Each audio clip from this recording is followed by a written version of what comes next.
எமது சேனலை சப்ஸ்கிரைப் செய்து எம்மோடு இணைந்திடுங்கள். இலங்கையிலிருந்து இன்று முதல் விமான சேவைகள் நிறுத்தம். இன்று முதல் இலங்கையிலிருந்து 5 நாடுகளுக்கான பயணிகள் விமான சேவைகள் இடைநிறுத்தம் செய்யப்பட்டுள்ளது. அதன்படி பிரிட்டன், இத்தாலி, பிலிப்பைன்ஸ், சிங்கப்பூர் மற்றும் ஆஸ்திரேலியா ஆகிய நாடுகளுக்கு பயணிகள் விமான சேவை முன்னெடுக்கப்பட மாட்டாது. கொரோனா தொற்று காரணமாக மேற்கண்ட நாடுகளில் இலங்கை பயணிகள் விமான சேவைக்கு விதிக்கப்பட்ட தடை உத்தரவு காரணமாக இந்த நடவடிக்கை எடுக்கப்பட்டுள்ளதாக இலங்கை விமான நிலைய அதிகாரிகள் குறிப்பிட்டுள்ளனர். எனினும் மேற்கண்ட நாடுகளிலிருந்து பயணிகள் வருகைக்கு அனுமதிக்கப்பட்டுள்ள அதேவேளை சரக்கு விமான சேவைகளும் தொடர்ந்தும் முன்னெடுக்கப்படும் என்று கூறப்பட்டுள்ளது. தடுப்பூசி வழங்காவிட்டால் பணிகளிலிருந்து விலக நேரிடும், விடுக்கப்பட்டுள்ள எச்சரிக்கை. தடுப்பூசி வழங்கப்படாவிட்டால் பணிகளிலிருந்து விலகிக் கொள்ள நேரிடும் என்று தபால் சேவை தொழிற்சங்கம் எச்சரிக்கை விடுத்துள்ளது. தபால் திணைக்களத்தின் பணியாளர்களுக்கு இவ்வாறு தடுப்பூசி வழங்கப்பட வேண்டியது அவசியமானது என்று சுட்டிக்காட்டப்பட்டுள்ளது. தபால் மற்றும் தொலைத்தொடர்பு உத்தியோகத்தர்கள் சங்கத்தின் பொதுச் செயலாளர் காரியவசம் இந்த விடயத்தை தெரிவித்துள்ளார். பணியாளர்களுக்கு தடுப்பூசி ஏற்றப்படுவதன் அவசியத்தை இன்றைய தினம் தபால் மா அதிபருக்கு எடுத்துரைக்க உள்ளதாக தெரிவித்துள்ளார்.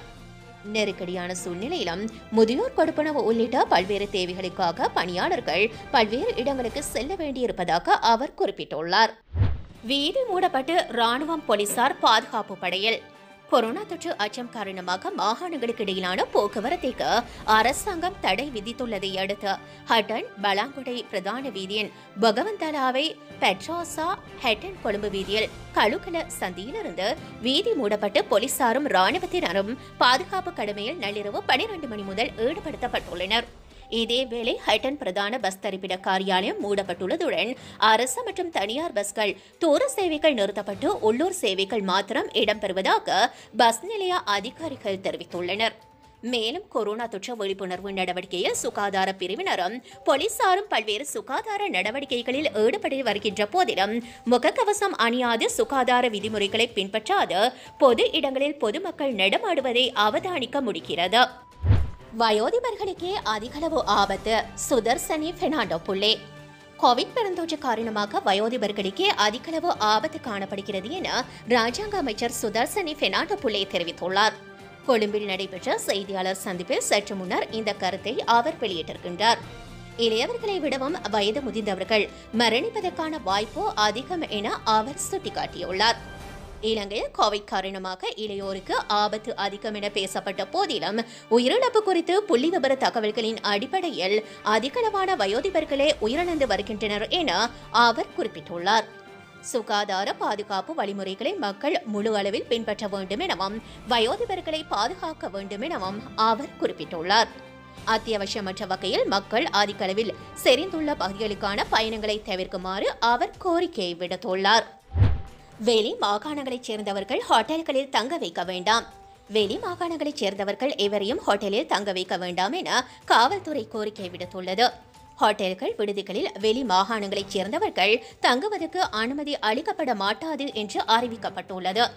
மாகாணங்களுக்கு இடையிலான பயண கட்டுப்பாடு உத்தரவுக்கு அமைய இந்த நடைமுறை அமல்படுத்தப்படுவதாக காவல்துறை ஊடக பேச்சாளர் அஜித் ரோஹன தெரிவித்துள்ளார். அதே மாகாணங்களைச் சேர்ந்தவர்களுக்கு ஹோட்டல்கள் மற்றும் விடுதிகளில் தங்குவதற்கு அனுமதி வழங்கப்படும் என்று அவர் குறிப்பிட்டுள்ளார்.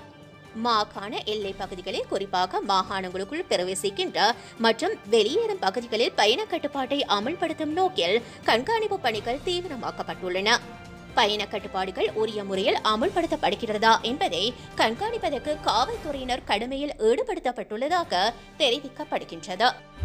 விமான நிலையங்கள் மூடப்படுமா? எதிர்வரும் நாட்களில் முடிவு என்கின்றார் அமைச்சர் பிரசன்னா. விமான நிலையங்கள் மூடுவதற்கு இதுவரை முடிவு எடுக்கப்படவில்லை என்று சுற்றுலாத்துறை அமைச்சர் பிரசன்ன ரணதுங்க தெரிவித்துள்ளார். எனினும் கோவிட் ஒழிப்புக்கான தேசிய செயற்பாட்டு மத்திய நிலையத்தின் வழிகாட்டலுக்கு ஏற்ப எதிர்வருகின்ற நாட்களில் நடவடிக்கை எடுக்கப்படும் என்றும் ஊடகங்களிடம் அவர் குறிப்பிட்டுள்ளார். மேலும் சுகாதாரத்துறையினரின் அறிவுறுத்தலுக்கு அமைய வெளிநாடுகளில் உள்ள இலங்கை தொழிலாளர்களை நாட்டுக்கு அழைத்து வரும் பணி தொடரும் என்றும் அவர் குறிப்பிட்டுள்ளார். விமான நிலையங்களில் மேற்கொள்ளப்படுகின்ற தனிமைப்படுத்தல் நடைமுறைகள் அரசு தனிமைப்படுத்தல் மையங்கள் போலவே தொடரும். அதேவேளை தற்போதைய சூழ்நிலையில் பணியாற்றுவதற்கு விமான நிலைய ஊழியர்களுக்கு விசேட அறிவுறுத்தல்கள் வழங்கப்பட்டுள்ளன என்றும் அவர் குறிப்பிட்டுள்ளார். வெளிநாடுகளிலிருந்து வருகின்ற இலங்கை தொழிலாளர்களிடையே கோவிட் தொற்று எண்ணிக்கை அதிகரித்துள்ள போதிலும் அவர்களிடமிருந்து இதுவரை கோவிட் கொத்தணிகள் உருவாகவில்லை என்றும் சுற்றுலாத்துறை அமைச்சர் பிரசன்ன ரணதுங்க சுட்டிக்காட்டியுள்ளமை குறிப்பிடத்தக்கது.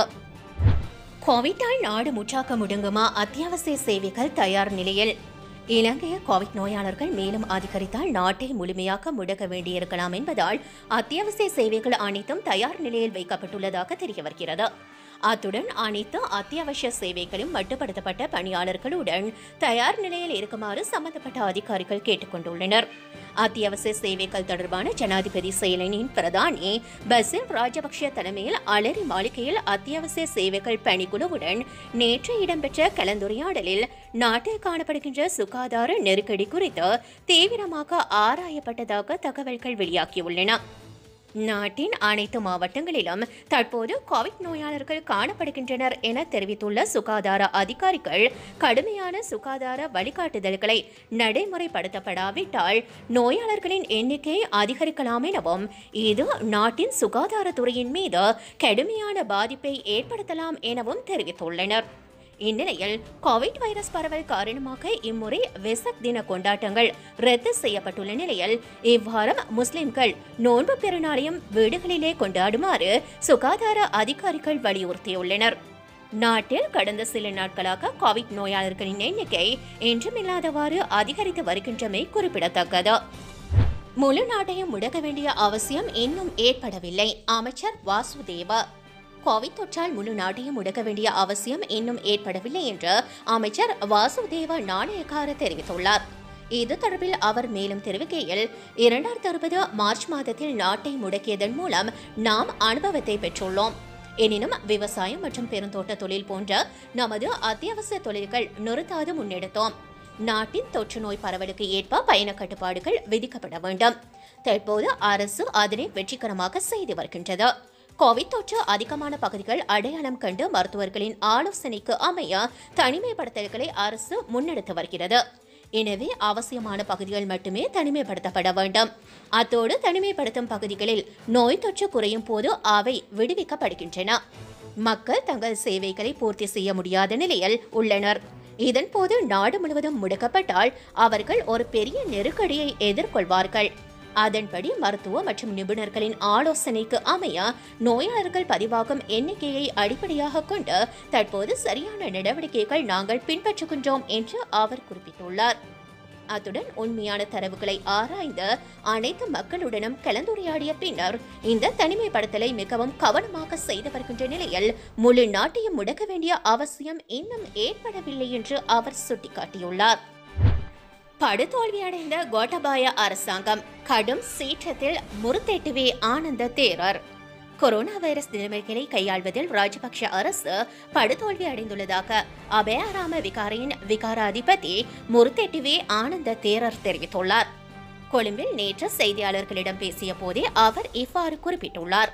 இதன்போது பேசிய அவர் கொரோனா விடயத்தில் அரசு இப்போது பொய்யான தரவுகளை கூறுகின்றது. ஆனால் அமெரிக்காவின் வாஷிங்டன் பல்கலைக்கழக அறிக்கையில் இலங்கையில் செப்டம்பர் மாதம் அளவில் 20,000க்கும் அதிகமான கொரோனா மரணங்கள் ஏற்படும் என கூறப்பட்டுள்ளது. இந்த தரவுகள் அரசிடம் இருந்தாலும் அவர்கள் அதனை வெளிப்படுத்த மறுக்கின்றார்கள். இப்போதுள்ள நிலையில் நாட்டை முறையாக நிர்வகிக்காதுவிட்டால், ஊழியர்களை முறையாக வழங்க முடியாவிட்டால், குறைந்தது 2 வாரங்களேனும் நாட்டை முடக்காதுவிட்டால் பாரதூரமான விளைவுகளை சந்திக்க நேரிடும். ஜனாதிபதி, பிரதமர், சுகாதார அமைச்சர் போன்றவர்கள் தூரநோக்குடன் இது குறித்து சிந்திக்காது போனால் இந்த நாடும் இந்தியாவை போன்றதொரு நிலைமையை அடையும். அவ்வாறான நிலையொன்றை உருவாக்க எம்மால் இடமளிக்க முடியாது. தகுதியான சுகாதார அதிகாரிகளை ஓரம் கட்டிவிட்டு ராணுவமும் தகுதியில்லாத அதிகாரிகளும் அமைச்சர்களும் அரசு நிர்வாகத்தை கையில் எடுத்துள்ள காரணத்தினால் இந்தியாவின் நிலையொன்று இலங்கைக்கு ஏற்படும் அச்சம் உள்ளது. இந்நிலையில் ஆட்சியாளர்களை நம்பி பொதுமக்கள் இறுதியாக வீதியில் இறந்து கிடக்கும் நிலைமை உருவாக்கிவிட வேண்டாம் என்று அவர் குறிப்பிட்டுள்ளார்.